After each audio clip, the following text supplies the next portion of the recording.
Hello friends, so welcome back to another video of Target High Book Revisions series episode 6, and the topic is ophthalmology. The today topic of uh, anatomy and physiology of eye. We deal with the disorders and many more in this video. So are you going to join this video? It is perfect for the revision purpose, questioning purpose, and theoretical questions and objective questions, NORCET preparation, RRB, and EICS, and many more exam covered in this video by the revision process. Today we started from anatomy and physiology of eyes, and we have two segments on that is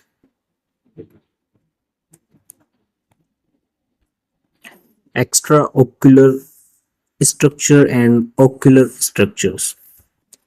So in this situation we have to discuss first eye orbit. Extraocular structure that we discuss first, eye orbit. It is the bony socket 4 centimeter in diameter of skull and protects the eye by pads of fat. Means ये एक बोनी socket है और ये 4 centimetre का diameter में होता है और ये स्कल का एक टाइप है जिससे कि ये प्रोटेक्ट करता है आई को by the pad of fats. ये इसके पास फैट के पैड्स होते हैं, दैट्स वाई ये प्रोटेक्ट करता है। ठीक है, नेक्स्ट वी हैव आईलिड्स। ये हमारा हो गया। Next we have eyelids. Eyelids क्या होती हैं? These are composed of thin elastic skin and are responsible to protect anterior portion of eye. Eyelids are covered by palpebral conjunctiva. Lid margins contain meibomian glands.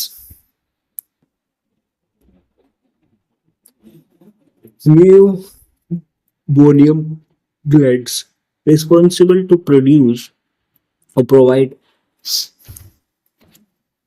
lipoid component to tears को lipoid components provide करने के लिए ये होती है। And eye lashes, ये gland होती है। ठीक है, आईलिड वाली जो होती है। ठीक है, upper eyelid movement is controlled by muscles called लेविटर।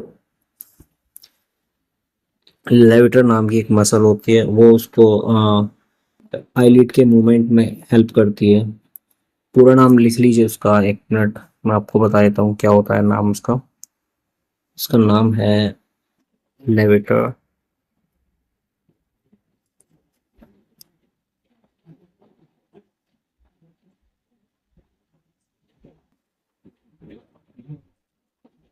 palpebral, okay, and it is which is inverted by cranial nerve third, जो कि ओक्यूलोमोटर नर्व है हमारी, उससे। Next we have conjunctiva composed of non keratinized stratified squamous epithelium. जो conjunctiva है हमारा वो non keratinized squamous epithelium stratified squamous epithelium से बना होता है। ठीक है, it is a thin transparent mucous membrane that nourish the eye. ये आई को नरिश करने में हेल्प करता है। ये थिन और ट्रांसपेरेंट होता है। ठीक है, अब हम नेक्स्ट चलते हैं। It is of two types, ये दो टाइप्स का होता है, bulbar conjunctiva and palpebral conjunctiva. Palpebral conjunctiva और बल्बर कंजक्टिवा। ठीक है, तो हमारा बल्बर कंजक्टिवा क्या होता है? इट कवर्स स्क्लेरा, ये स्क्लेरा को कवर करके रखता है। ठीक है, एंड जो पाल्पेब्रल कंजक्टिवा है it covers the inner surface of eyelids. ठीक है, next we have lacrimal gland, जो कि ये है। लैक्रिमल ग्लैंड क्या होती है? It is an almond shape exocrine gland situated in upper and lateral region of each orbit in the frontal bones fossa, responsible to produce tears. ये tears के लिए रिस्पॉन्सिबिलिटी है। Tears produce by lacrimal gland, watch sclera, cornea and flows through lacrimal canal, lacrimal sac. So these are the lacrimal glands function and compositions. Next we have extraocular muscles. These are 6 extraocular muscles, and these muscles are innervated by 3 cranial nerves. These muscles are responsible to move eyeball. ये eyeball के लिए movement के लिए responsible होती है। सो अब हम पढ़ते हैं कि जो हमारे नर्व सप्लाई है टू द आई मसल्स वो कौन कौन करता है। तो क्रेनियल नर्व थर्ड, यानी कि तीसरी क्रेनियल नर्व जो कि ओक्यूलोमोटर नर्व है, तो ये innervate all the extrinsic muscle except superior oblique and lateral rectus muscles. Next we have cranial nerve 4 जो कि हमारी ट्रोकोलियर नर्व है, सुपीरियर ओब्लिक मसल बोलते हैं इसको। फिर हमारे पास क्रेनियल नर्व 6 नंबर की जो भी हमारी एब्डक्सेंट नर्व है, ये लेटरल रेक्टस मसल को प्रोवाइड करती है nerve supply. Next we have, ये हमारे कुछ फंक्शन हो गए इसके। और next we have ocular structures. Ocular structures में हमारा सबसे पहले आईबॉल आ जाता है। तो eyeball it is a 1 inch यानी कि 2.5 centimetre in diameter and located in orbit. Orbit में लोकेटेड होता है। It consist of 3 layers, external layer sclera और कॉर्निया होती है, मिडिल लेयर अनवील ट्रैक्ट होता है एंड इनर लेयर जो होती है रेटिना होती है हमारी। जो आई बॉल की 3 लेयर होती हैं। तो सबसे पहली है स्क्लेरा, या फिर इसको हम कॉर्निया भी बोल सकते हैं। Next we have middle layer जो कि अनवील लेयर है, ट्रैक्ट, ठीक है। And next we have inner layer retina. तो ये 3 लेयर हमारी आईबॉल की होती हैं। उसके बाद हम पढ़ेंगे कि लेयर्स ऑफ आई में external layer sclera and cornea का क्या काम होता है। तो sclera is a white part of eye comprising posterior 5/6 of external layer of eye. मतलब पोस्टीरियरली 5 पार्ट है बाय 6 का। एंड जो कॉर्निया है is the anterior 1/6 part of external layer of I. It is transparent, avascular, and dome-like structure. It contains 3 layers. Outer is stratified squamous epithelium, middle layer lined collagen fiber, and inner is simple squamous epithelium. So we discussed sclera and cornea, and now we discuss middle layer that is unveil tract. Unveil tract consists of choroid, ciliary bodies and iris. So it is a middle part. Middle part consists of choroid,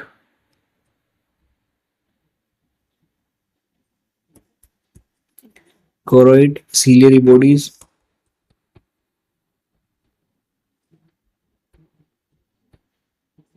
and iris. Okay. Next we have choroid. Choroid is the vascular layer 1 mm thick and lines between retina and sclera. Choroid provides nourishment to outermost layer of retina, and ciliary bodies consist of ciliary muscle and ciliary process is and it connect the choroid and iris.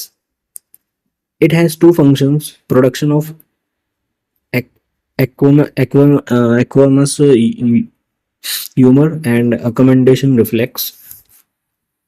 Aqueous humor and accommodation reflex, जो 2 function है हमारे ciliary bodies के। अब accommodation क्या है? It is a process of adjustment of lenses thickness as per the distance of the object from eye. For focusing on closer objects, ciliary muscles contract, lens convexity increase, controlled by parasympathetic nervous system. And for focus on distant object, ciliary body relax, flatten the lens, controlled by sympathetic nervous system. So iris का यहाँ पे function क्या होता है कि it is coloured highly vascularise part of I behind cornea. Colour of iris depends on amount of melanin pigment present. Melanin pigment जो है उसकी वजह से हमारे आइरिस का जो कलर है वो डार्क होता है थोड़ा सा. हाँ, ठीक है. प्यूपिल is a space through which light enters into eye. It dilate and constrict in response to light pupillary reflex. Bright light stimulates sphincter muscle of iris. Pupil constrict controlled by parasympathetic nervous system. Dim light stimulate dilator muscle of iris. Pupil dilate controlled by sympathetic nervous system. Inner layer retina. Retina के functions पे बात कर लेते हैं और काम क्या है, क्या कहाँ पे प्रेजेंट है, अनोटपेन फिजियोलॉजी वगैरह वगैरह. तो it is innermost layer of eye and consist photoreceptors, cones and rods. Cone cells responsible for central night and colour vision. Function is bright light. Okay, and rod cells responsible for peripheral vision function in dim light. Rod cells contains only single type of rhodopsin photopigment. Cone cells contains three types, that is porphyropsin responses to red light, synopsin responses to blue light, and lodopsin responses to green light. And now we have optic disc. This is where the optic nerves enters the eyeball. It is also known as blind spot because it does not contains any photoreceptors. So all we have done in this ocular structures, and rest of the segments are segments and chambers. तो segments and chambers की बात कर लेते हैं of आई. तो यहाँ पे हमारे posterior chambers, anterior chambers, cornea, pupil, iris, lacrimal fluid, and these are the chambers. तो मेनली टू चेम्बर्स होते हैं हमारे यहाँ पे, anterior segment and posterior segment. Now lens की बात कर लेते हैं यहाँ पे. Lens it is colourless transparent biconvex structure. Lens contains proteins known as crystalline. It is held in position by jonular fiber and lies behind iris and pupil. Lens has no blood and nerve supplies. It provides refractive power to eye, 20 diopter. Okay, so now we deal with the dark adaptation. What is dark adaptation? Dark adaptation refers to how the eye recovers its sensitivity when entering in the dark room after exposure to bright light. मान के चलिए आप एक bright light से, मतलब आप बाहर हो कमरे के अपने, और वहाँ पे एकदम तेज सूरज की रोशनी वोशनी है, ब्राइट लाइट एकदम, और आप तुरंत एक ऐसे कमरे में जाते हो जहाँ पे डार्क है, जहाँ पे अंधेरा हो रहा है, ठीक है. तो वहाँ पे हमारी जो आई है वो कैसे वर्क करती है, वो किस तरीके से उसको थोड़ी देर के लिए ऐसा लग जाता है ना, एकदम ब्लैक ब्लैक सा छा जाता है आंखों के सामने, तो उसको कैसे अडेप्ट करती है, तो वही है dark adaptation. Maximum time for dark adaptation is 20 to 30 minutes. ज़्यादा से ज़्यादा हमें 20 से 30 मिनट भी लग जाते हैं उसको अडेप्ट करने में. एंड विजिबल लाइट और विजिबल विजन सेप्टम क्या है? White colour reflects all visible lights wavelength and black absorb all wavelength. So white colour क्या है, रिफ्लेक्ट करता है, और ब्लैक क्या करता है, एब्जॉर्ब करता है। ये तो आपको पता ही होगा। और विजिबल स्पेक्ट्रम, इसकी बात हो रही है। Visible spectrum colour is VIBGYOR, violet, indigo, blue, green, yellow, orange, red.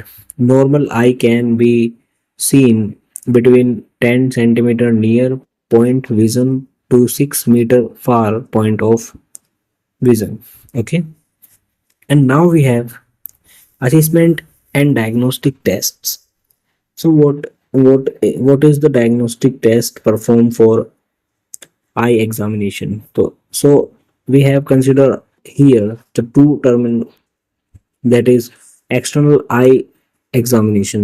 Patient is examined for ptosis, dropping eyelid, or ectronopin, outward turning of eyelids, enteropin, enteropion, inward turning of eyelids, nystagmus, oscillating movement of eyeball, and PERRLA, parallel. Pupil equally round and reactive to light and accommodation. So now we have visual, ये तो हमने पढ़ लिया। वो हम visual activity की बात करते हैं। विजुअल एक्टिविटी में क्या होता है कि आपने देखा होगा, अब कब कभी जब कभी भी आप आई टेस्ट के लिए जाते हैं तो आपको एक बोर्ड सा दिखाते हैं जिसपे AX वगैरह वगैरह लिखा होता है कैपिटल लेटर्स में, या फिर आपको कोई सिंबल्स दिखते हैं, या फिर आपको कुछ भी ऐसा हिंदी में वर्ड्स दिखते हैं, तो उनको उस चार्ट को बोलते हैं स्लेनल चार्ट। स्नेलल चार्ट क्या होता है कि it is use to test distance vision from 20 feet और 6 metre, and it and is composed of series of progressively smaller row of letters. तो उसको हम पहले तो बोलते हैं क्या, SNELL, स्लेनन चार्ट। ये भाई ई है यहाँ पे, ठीक है। एक मिनट में इसको रफ करके दोबारा लिख देता हूँ।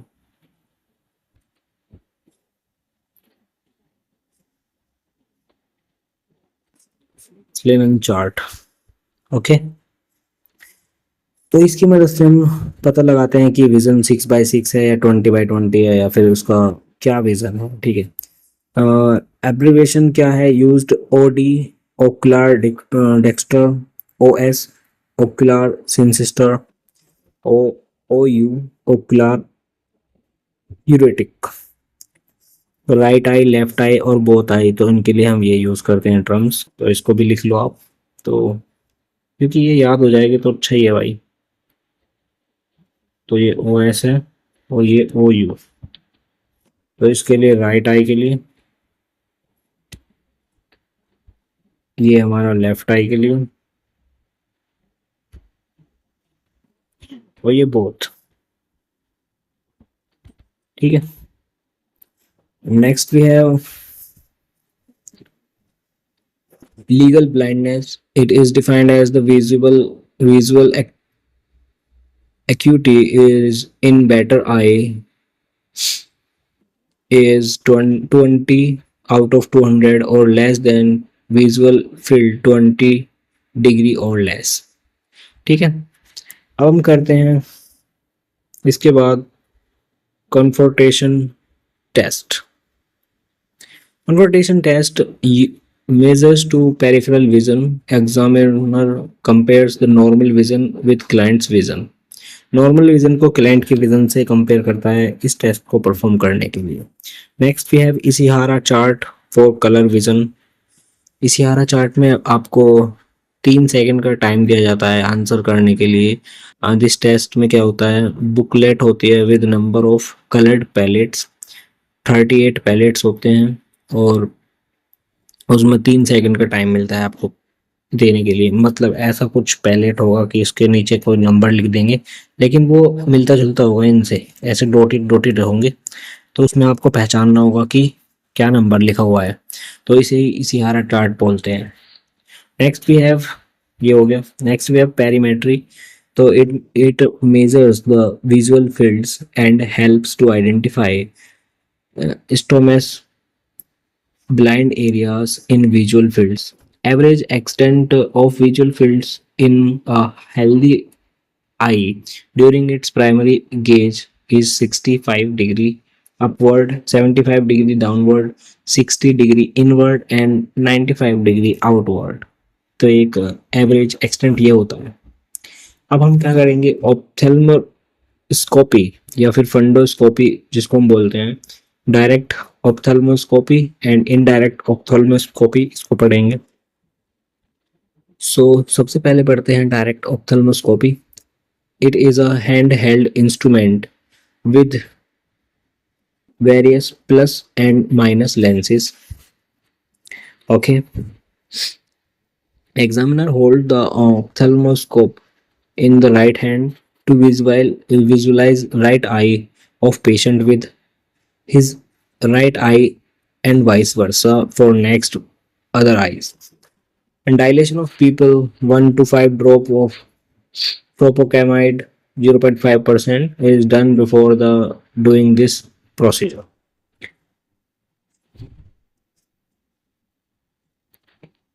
And next you have indirect ophthalmoscopy. This test should be performed in dark room because of ophthalmoscope is consist of a light source which is affixed with a pair of binocular lenses mounted on examiner's head of the held by 20 Doppler diopter lenses. Okay. Next we have slit lamp examination, and next we have tonometry. Tonometry is done to measure intraocular pressure IOP, and it is of two types: contact tonometry and non-contact tonometry. Contact tonometry done with the help of slit lamp, and anti-puff tonometry help to calculate IOP by using rapid air to flatten the cornea. It is non-contact tonometry. Okay, so we discussed tonometry also, slit lamp, direct and indirect, and goinoscopy. It is performed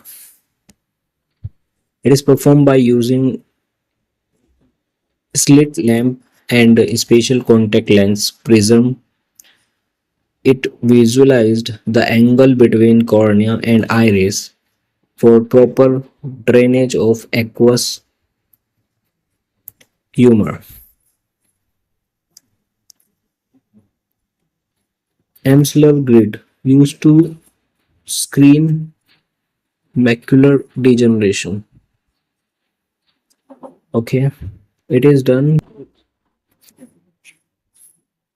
It is done to detect corneal aberration or lesions. A piece of blotting paper containing fluorescent orange dye is touched to surface of eye, and then the patient is instructed to blink which spread the dye.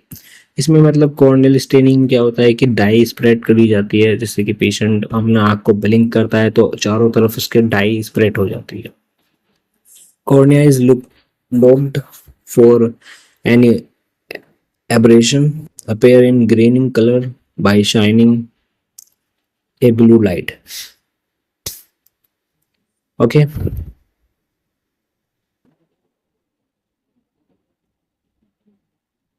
Fluorescein angiography. Fluorescein angiography, it is done to visualize retinal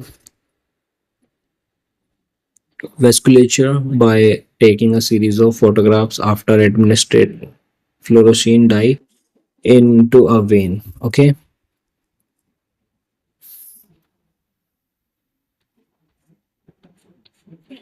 Now we have disorder of eye.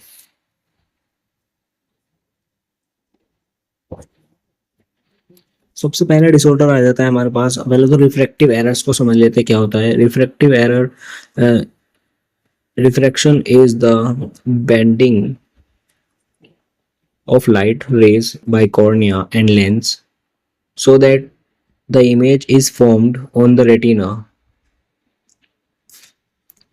Okay, emmetropia उसको बोलते हैं। ठीक है, अब सबसे पहला जो हमारा डिसऑर्डर आता है वो है हमारा मायोपिया। मायोपिया यानी कि नियर साइटेडनेस। सो इन इस कंडीशन में क्या होता है नियर साइटेडनेस में, इसको लिख लो। ठीक है, in this condition convexity of the lens increase, which increase the refractive power of lens, and hence the image falls in front of retina. These patient can see the near object clearly.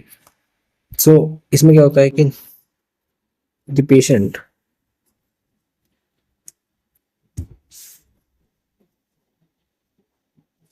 patient sees the near objective clearly. Okay, but distinct vision is impaired. मगर वो दूर के object नहीं देख सकता। Distant vision is impaired.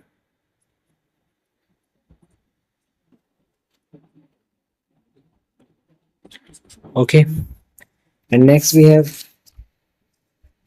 hyperopia. इसमें क्या होता है हाइपरोपिया में, फार साइटेडनेस जिसे हम बोलते हैं। इसमें पेशेंट को दूर के ऑब्जेक्ट तो दिख जाते हैं क्लियरली, मतलब जो फार ऑब्जेक्टिव है objects can see clearly, but near vision is impaired.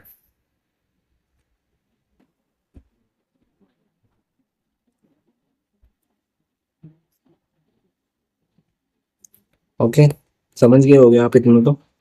ठीक है, next we have presbyopia. This condition is age related. ये एज रिलेटेड कंडीशन है। कौन से वाली, जो थर्ड वाली की बात कर रहा हूँ इसकी। ठीक है, एज रिलेटेड कंडीशन है। इसमें क्या होता है, there is a loss of lens elasticity and the image falls behind the retina. और इमेज कहाँ फॉल्स होगी, बिहाइंड द रेटिना।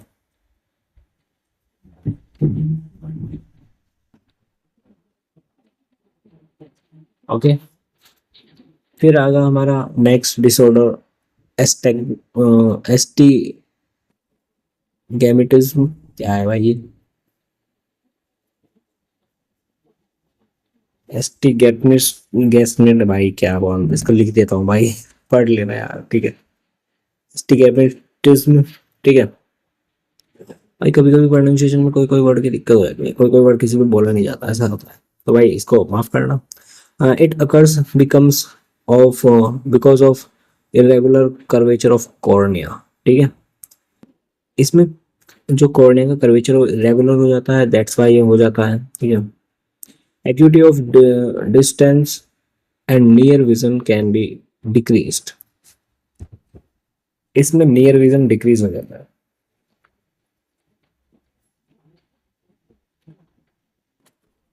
ओके, अब हम क्या करेंगे, assessment and diagnostic test for refractive errors.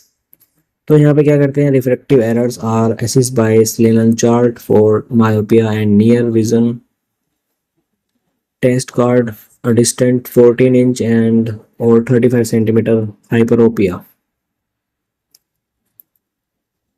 तो बायोपिया के लिए हाइपरोपिया के लिए ये सब दोनों टेस्ट करते हैं। ठीक है, next we have management of myopia. Myopia के लिए मैनेजमेंट क्या होगा, MGT।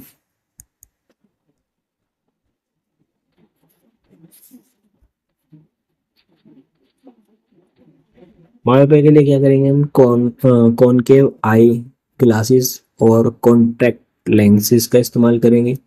नेगेटिव नंबर होगा -2 डायोप्टर और ग्लासेस और contact lenses in order to decrease the refractive power of lenses. ठीक है, हाइप्रोपिया में क्या होगा, कॉन्वेक्स लेंस ग्लासेस और कॉन्टेक्ट ग्लासेस इस्तेमाल करेंगे, पॉजिटिव +2 डायोप्टर का होगा। और एस्टिगमेटिस में क्या होगा,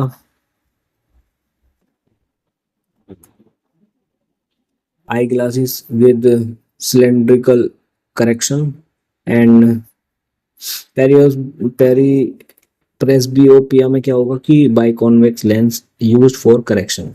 ठीक है, तो चारों का मैंने आपको बता दिया किसमें क्या होगा, हाइपर और S T, and next we have P R E S B opia. ये वैसे अगर राइटिंग समझ में ना ऊपर लिखे हुए हैं मैंने, ठीक है, चारों यहाँ पे लिखे हुए हैं, तो इनको यहाँ से राइट डाउन कर लेना, ठीक है, अगर ऐसी कोई बात है तो। Next we have glaucoma. Glaucoma क्या है, it is a group of, इसको लिख लेते हैं guys, ठीक है, क्योंकि मैंने राइट डाउन नहीं कर रखा।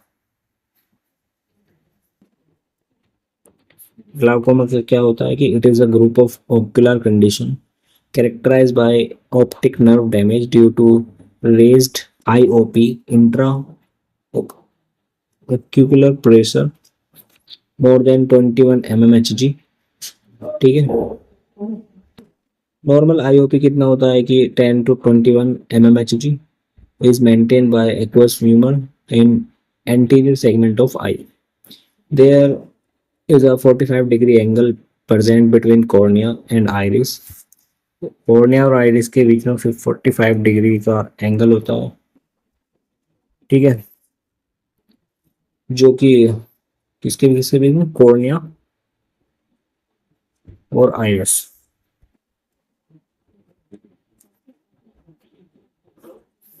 फिर trabecular meshwork is present and hence drainage of aqueous humor take place from anterior chamber. And glaucoma has two types, open angle glaucoma and close angle glaucoma. So now we have discussed about open angle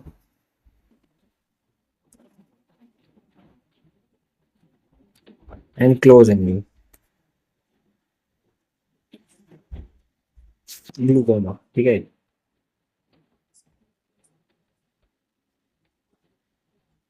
तो open angle में क्या होता है कि occurs due to occlusion of flow of aqueous humor because of clogging of trabecular meshwork.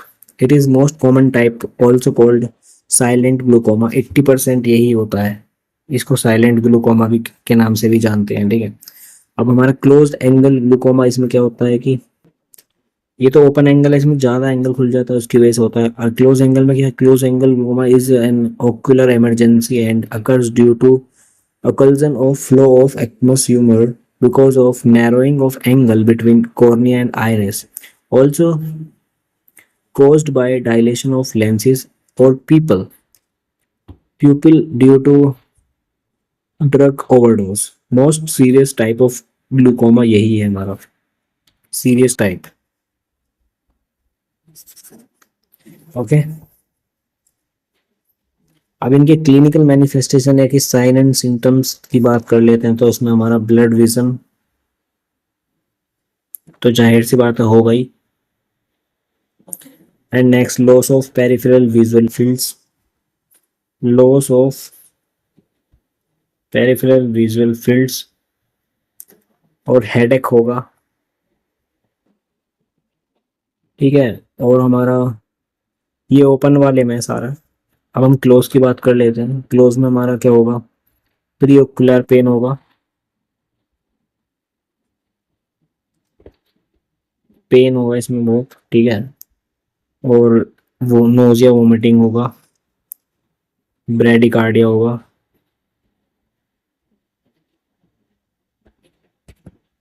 ठीक है, pupil profuse shooting sweating होगी,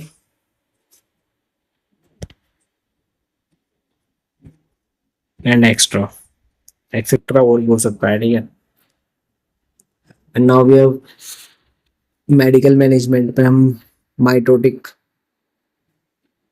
work on increasing the drainage of intraocular fluids वगैरह वगैरह चलाएंगे, ठीक है। एंड नेक्स्ट सर्जिकल में क्या करेंगे, लेजर सर्जरी वगैरह करेंगे, जिससे कि हम सर्जरी के नाम लिख लो आप, सर्जिकल मैनेजमेंट में क्या होगा।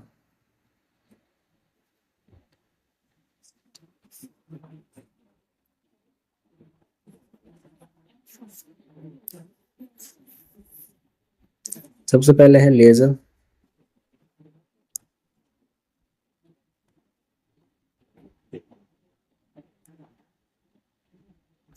ट्रैप इस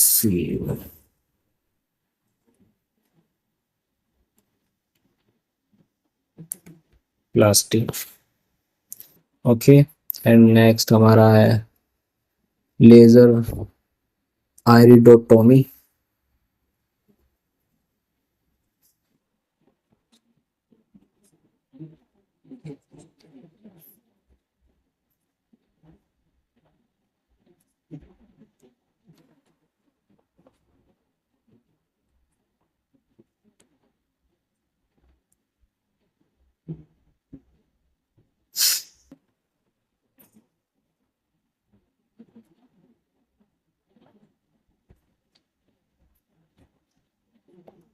नेक्स्ट वी हैव डिसऑर्डर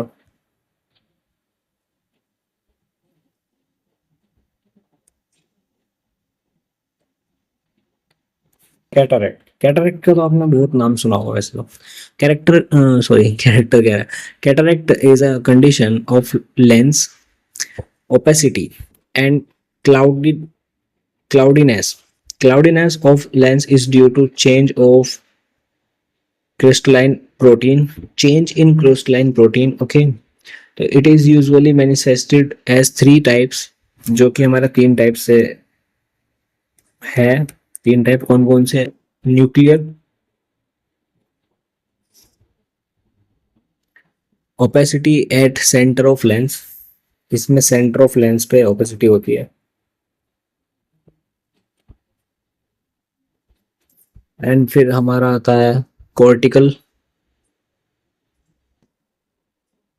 और नेक्स्ट आता है पोस्टीरियर सब capsular.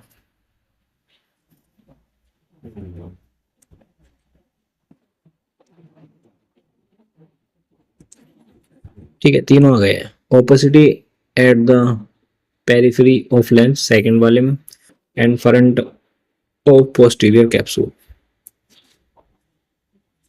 Slit lamp examination is used to establish the degree of cataract.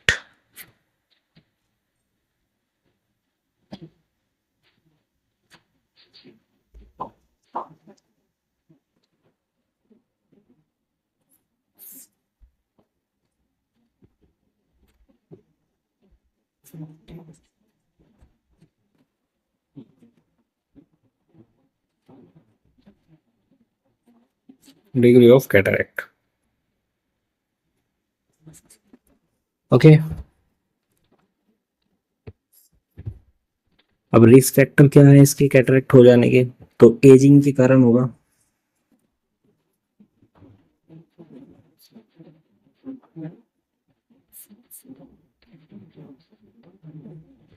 Ageing, hereditary,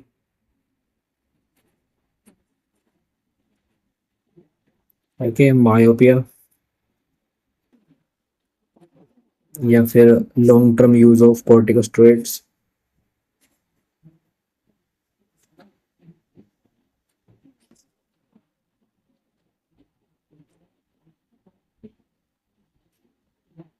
ठीक है, अल्ट्रावायलेट रेडिएशन,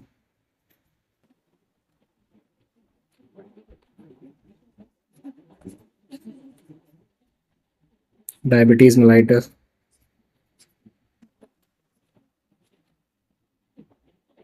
ठीक है, अब इसके क्लिनिकल मैनिफेस्टेशन की बात कर ले, यानी कि साइन एंड सिम्टम्स की। Blood vision,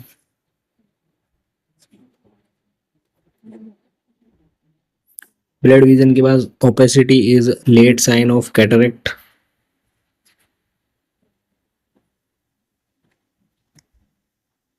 reduce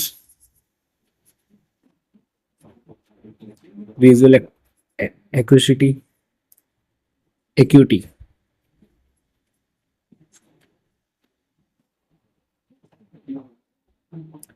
sensitivity to glare,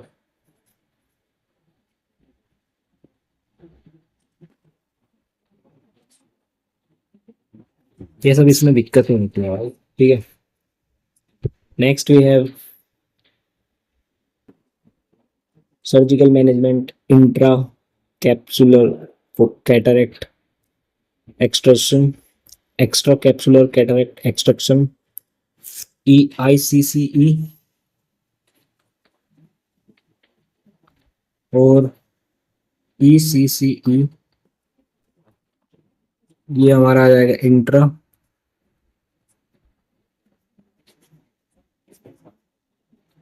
capsular cataract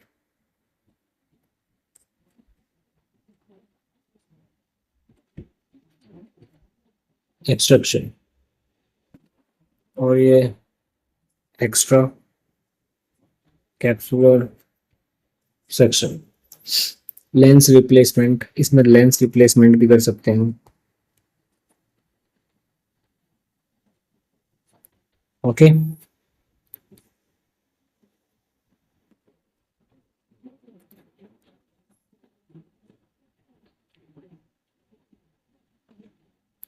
हम पढ़ेंगे एज रिलेटेड, उससे पहले पढ़ेंगे हम रेनिटल डिटैचमेंट।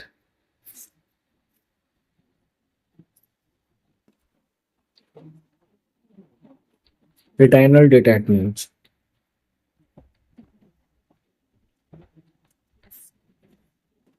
इसमें क्या होता है? Retinal detachment is a condition of separation of retinal pigment epithelium RE RPE from sensory epithelium.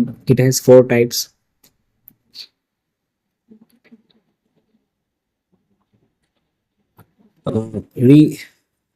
regametogenous detachment, traction detachment, regametogenous and traction detachment, और exudative detachment।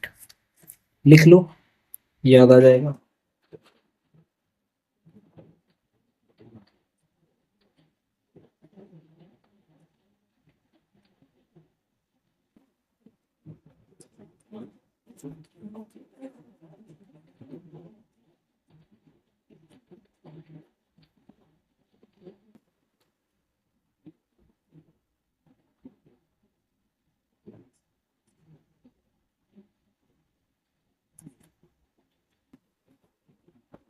Next we have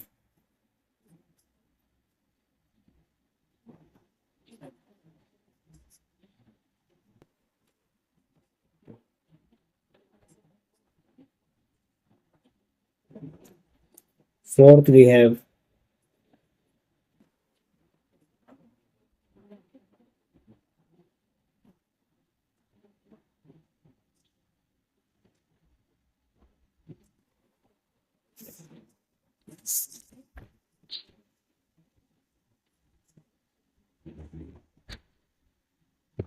okay, अब हम पढ़ेंगे age related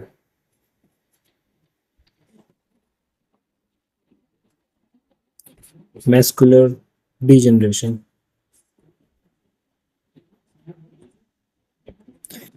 It is a condition of deterioration of macula and has two types. It is a condition of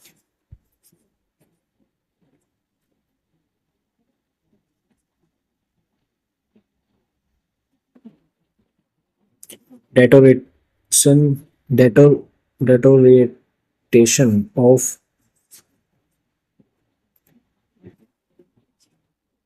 macula and has two types. The first one is dry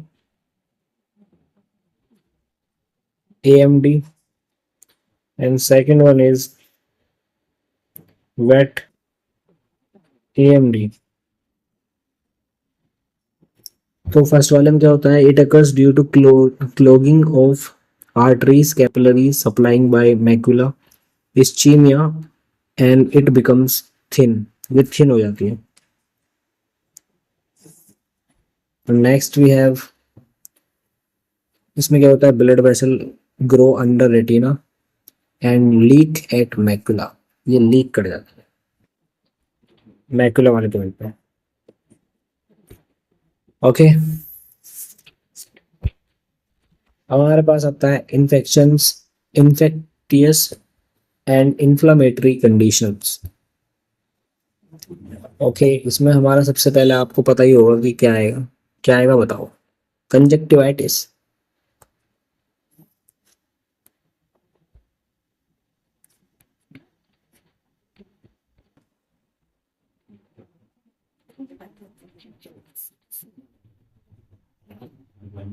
conjunctivitis,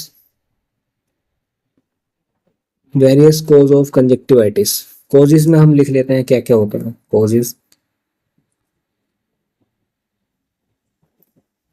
एक inflammatory disease है, वैसे तो कोई दिक्कत नहीं है इसका. Causes में क्या होता है, स्ट्रेप्टोकोकस न्यूमोनिया,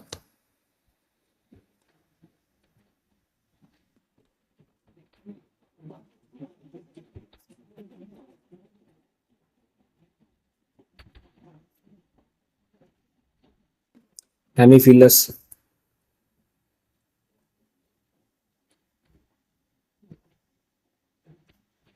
इन्फ्लुएंजा. फिर हमारा staphylococcus ओरिस,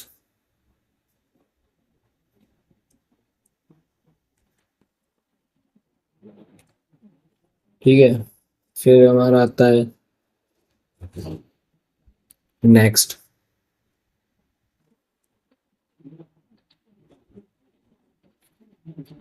chlamydial conjunctivitis.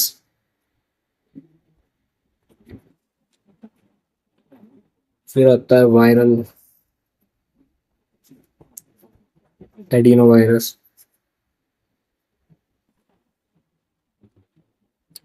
Herpes simplex और एलर्जीज. ये सारे कोजेस होते हैं, ठीक है, इसके. और नाउ वी हैव इंडिकेशंस, क्या क्या होती हैं.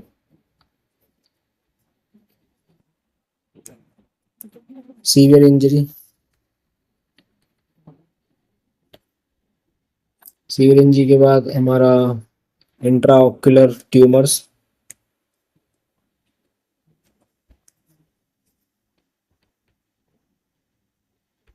इंट्राओक्यूलर ट्यूमर्स हो जाएगा, ठीक है. डिसफिगर्ड डिसमॉर्फिड आई हो जाएगी.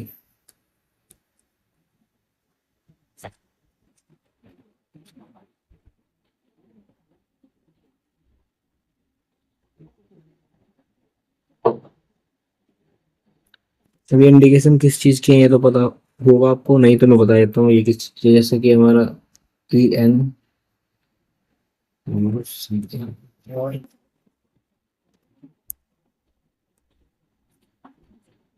enucleation. It is a surgical procedure to remove of entire eye and part of the optic nerve. फिर हमारे पास एक प्रोसीजर और है, EVISC, एविएस्क्रेशन. इसमें क्या करते हैं, removal of ocular content but sclera optic nerve extraocular nucleus are kept intact, वो ऐसे कैसे रहते हैं. फिर आता है थर्ड प्रोसीजर,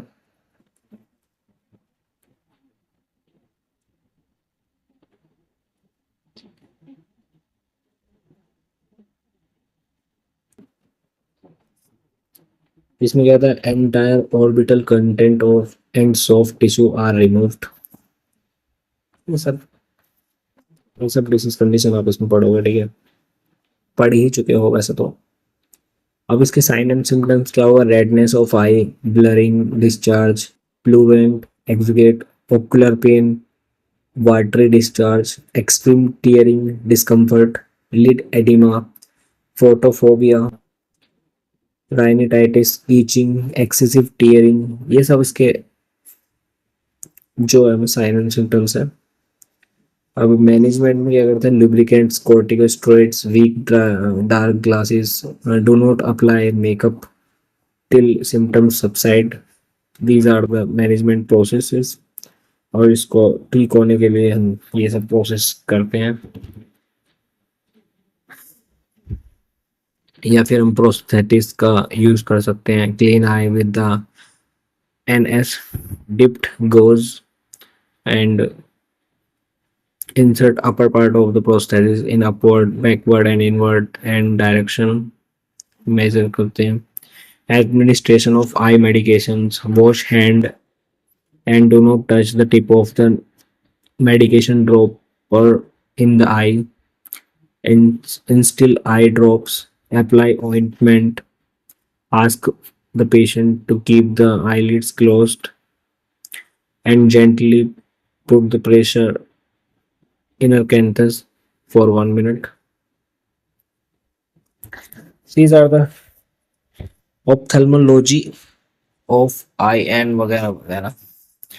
लेक्चर सही समझ में आया हो तो ठीक है, नहीं तो कमेंट कर देना भाई क्या चीज़ नहीं समझ में आई है, उसको कोशिश करेंगे दोबारा। और ये एपिसोड 6 है ऑप्थेल्मोलॉजी का। नेक्स्ट करेंगे आगे अगली क्लास में। मिलते हैं next day. Till then bye. Subscribe to our channel for more such videos related to competitive exam, NOVSET and EICS, RRB, KGMU। KGMU को हो रहा है, हाँ देख लेना गाइस। ठीक है, bye bye, tata, see you.